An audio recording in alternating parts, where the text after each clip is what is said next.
Assalamualaikum warahmatullahi wabarakatuh.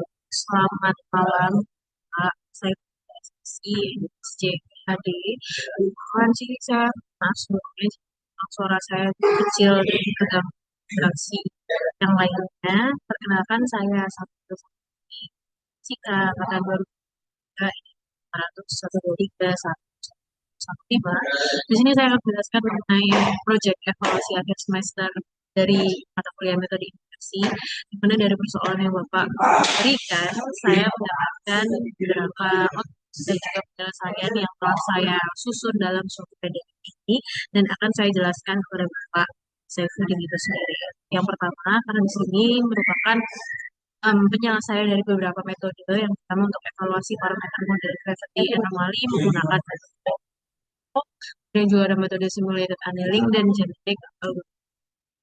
Oke, di sini ada um, suatu deskripsi awal bahwa memang penelitian ini dilakukan dengan data anomali, data sintetik yang telah Bapak berikan di PDF soalnya.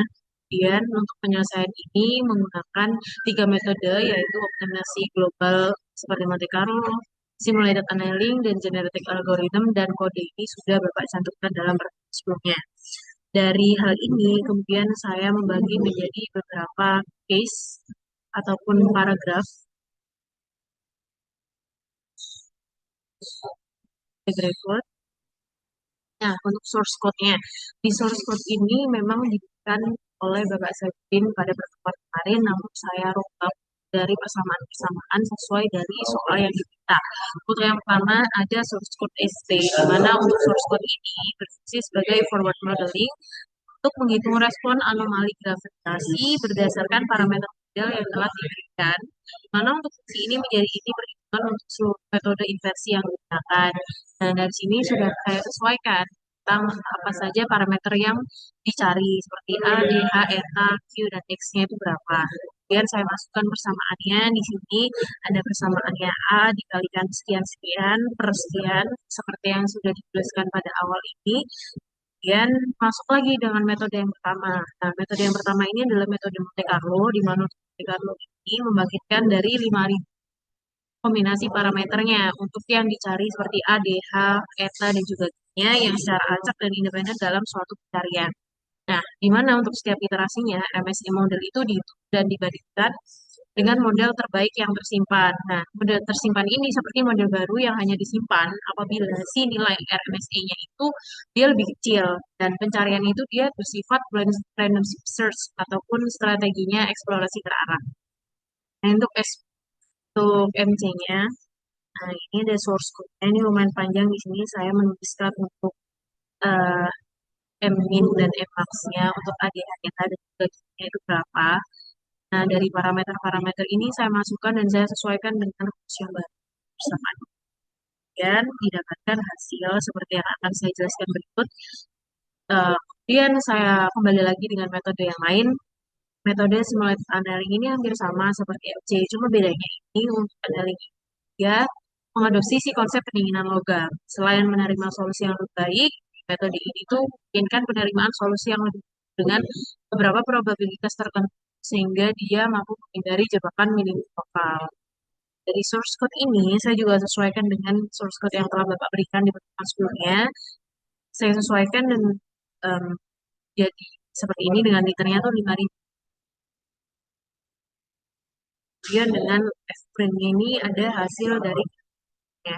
Kemudian ada metode genetik algorithm. Untuk genetik algorithm ini meniru mekanisme evolusi biologis melalui proses seleksi, crossover, dan mutasi. Mana untuk populasi model terus diperbarui hingga diperoleh solusi dengan error yang paling minim. Nah, genetik algorithm itu termasuk dalam suatu metode yang memang minim dalam suatu error. Dan saya sesuaikan source code-nya dari yang Bapak kasih, dapat Bapak kaji kembali dan Bapak kaji sendiri dari PDF yang telah saya cantumkan di link bulan yang lain. Nah, selanjutnya langsung saja kita ke hasil inversi yang sudah saya dapatkan di tiap metode. Yang pertama untuk hasil Monte Carlo, di hasil NC ini saya dapatkan parameter-parameter untuk nilai A itu dengan sekitar 64, sekian, D itu 34, H-nya itu 3, sekian, etanya itu 1,7, nya itu 1,16 sekian dengan nilai RMSE yang saya lihat dari MGAL-nya itu ada 1,9 dan R kuadratnya itu 0,9. Nah, untuk figurnya di sini ini untuk MC. Nah, dari MC ini analisa saya bahwa dari karakteristik grafik itu si error atau RMSE-nya itu pada Monte Carlo menunjukkan bahwa adanya penurunan yang berbentuk seperti tangga turun. Nah, tangga turun yang kaku ini itu dikarenakan si MC itu bekerja murni secara acak ataupun force. Nah, dari tangga ini juga dia melempar nilai acak yang baru di setiap iterasi tanpa adanya pernah belajar dari hasil iterasi sebelumnya. Kemudian dari fitting data yang dilihat, itu juga adanya mendekati pola bukit data observasi, tapi dia tuh jika diperlihatkan secara detail, posisinya itu masih kayak agak renggang gitu. Masih agak renggang dan kurang presisi menempel di puncak yang kurvanya itu. Nah, hal ini tuh biasanya wajar karena probabilitas menemukan nilai X-kat murni dari keacakan acak tunggal itu memang sangat kecil. Dan dari sini juga dapat dilihat adanya penurunan RMSE secara bertahap dalam beberapa tahap ataupun step down itu dari 7,4 mgal pada iterasi awal dan turun ke 3,85 mgal di sekitar iterasi 100 sampai 1000 lalu ke 2,4 mgal hingga iterasi ke 2500. Nah, ini untuk kajian saya, di mana untuk grafik fitting, memang model kurva ini itu mengikuti pola umum data observasinya dan menangkap posisi puncak anomali dengan cukup baik sekitar X, kurang lebih 35 m lah. Meskipun pada bagian puncak kurva model itu tampak sedikit melebihi atau overshot. Nah, di hasil simulated annealing di metode yang selanjutnya, itu mendapatkan nilai seperti pada parameter tabel yang di layar. Kemudian juga ada figure di mana fittingnya itu lebih ataupun better dari metode Monte Carlo sebelumnya. Nah, tapi untuk karakteristik grafiknya itu jika dibelah lagi, grafik RMSE terhadap iterasinya itu memperlihatkan tren yang melandai dan sangat fluktuatif di awalnya. Tapi dia perlahan-lahan itu memang menguji ataupun stabilnya. Nah, fluktuasi di awal itu tuh dia mencerminkan proses penerimaan solusi buruknya yang dikontrol oleh parameter temperatur. Iya, dari fitting data yang dilihat itu juga adanya pencocokan kurva yang menunjukkan performa itu yang cukup baik ya, di mana garis merah itu tuh yang merupakan solusi dari metode SI ini tuh melekat tepat di tengah lingkaran biru data observasinya yang menandakan bahwa si algoritma ini tuh berhasil melakukan konversi menuju nilai global optimisnya. Nah, di kurva error SI ini yang pada gambar 2 itu juga menunjukkan adanya penurunan atau step down dari 7,4 mgal itu yang di awal menjadi 3,85 dan menjadi 2,3 mgal dan sebagainya. Nah, hal ini secara teoritis memang membantu SI itu em, apa ya menjelajahi ruang parameter atau beberapa parameter yang ada. Jadi lebih luas sebelum yang akhirnya itu lebih baik dan konvergen. Dan kemudian dari grafik fitting juga ada posisi puncaknya itu di sekitar 35,2 yang terdeteksi dengan tepat. Nah, hasil simulated annealing itu menunjukkan adanya nilai-nilai seperti pada tabel. Ini cukup beda ya di antara tiap metode ya. Nah, untuk pengajiannya dari hasil grafik ini memang lebih optimal atau lebih stabil daripada dua grafik yang telah dikeluarkan sebelumnya, di mana grafik ini dia cenderung lebih sorry ya maaf di yang nomor 3 ini seharusnya genetik simulasinya ada di hmm, genetik algorithm. Sorry, nanti akan saya ganti di genetik algorithm ini memang dia merupakan metode yang lebih lebih stabil daripada metode yang sebelumnya. Yang paling stabil adalah di genetik algorithm. Hal ini karena memang si kurva error rata-ratanya itu tuh berfluktuasi yang memang cukup tajam, bahkan mencapai puncaknya di tiap iterasinya itu. Dan di error individunya dan yang terbaik dan minimum itu tetap rendah dan stabil mendekati nol sepanjang seluruh generasi.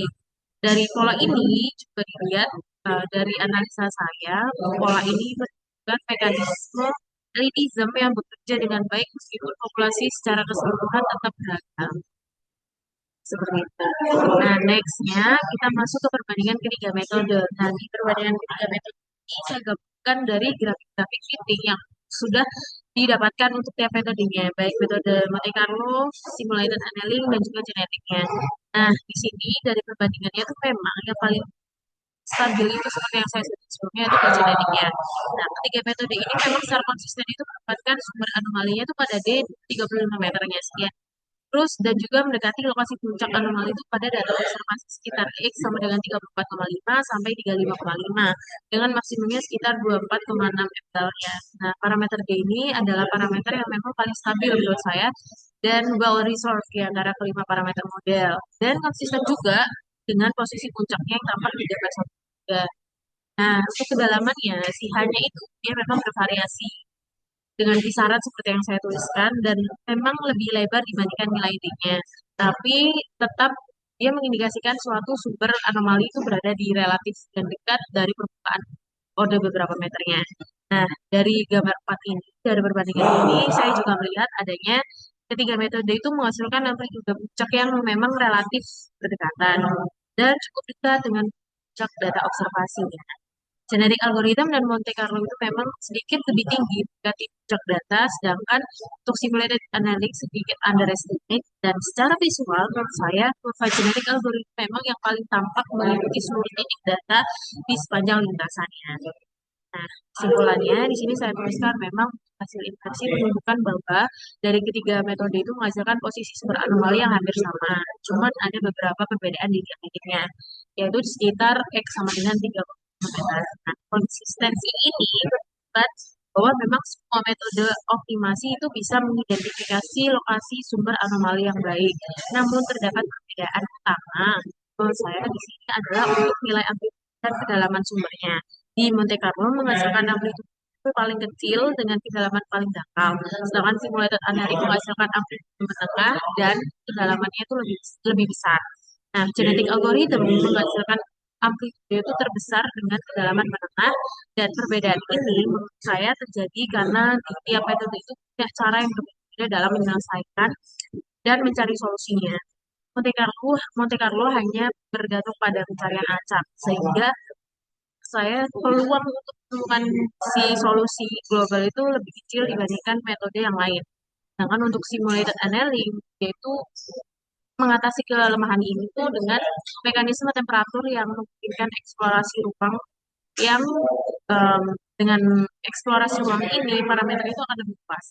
Sedangkan untuk genetic algorithm dia itu termasuk karena menggunakan populasi solusi yang memungkinkan pencarian parameter yang lebih efektif. Nah, dari grafik fitting juga dilihat bahwa untuk semua metode itu dia memproduksi bentuk anomali gravitasi sintetik, tapi khusus untuk genetic algorithm, dia menunjukkan kecocokan yang terbaik dari hasil kurva yang sudah saya tampilkan sebelumnya. Itu dari perbandingan ini. Nah, ini merupakan grafik genetic algorithm, di mana yang jika dilihat memang dia melihat grafik ataupun fiturnya itu yang paling optimal dan mendekati antara data observasi dan solusi AI-nya. Oke. Untuk referensinya, saya memakai buku ini seperti yang Bapak tuliskan juga dan Bapak rekomendasikan. Selebihnya itu saya baca dari beberapa buku dan sumber-sumber yang saya elaborate menjadi suatu bahasan ini. Maaf sebelumnya, jika ada salah kata, sekian pembahasan saya mengenai tugas yang telah Bapak berikan. Semoga mampu menerima penjelasan yang telah saya jelaskan. Mohon maaf jika ada salah kata. Sekian dari saya. Terima kasih. Terima kasih selalu. Wassalamualaikum.